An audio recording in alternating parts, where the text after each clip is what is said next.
నమస్కారం. ఘంటారావానికి స్వాగతం. ప్రధాన అంశాలు. పశ్చిమాసియాలో తెల్లవారుజాము నుంచే మొదలైన యుద్ధ భీభత్సం.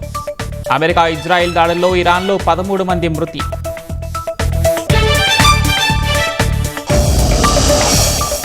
నేడు అనంతపురం జిల్లా యాడికిలో పర్యటించనున్న సీఎం చంద్రబాబు. నీటి భద్రతపై 100 రోజుల కార్యాచరణకు శ్రీకారం.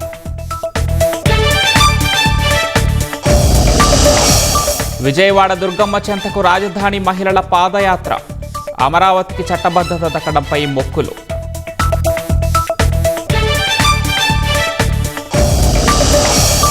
కొన్ని జిల్లాల్లో తీవ్ర ఎండలు, ఇంకొన్ని చోట్ల పిడుగులతో వర్షాలు. రానున్న 2 రోజుల్లో రాష్ట్రంలో విభిన్న పరిస్థితులు. దేశంలో ఎల్పీజీ సరఫరాలో ఆటంకాలు లేవన్న కేంద్రం.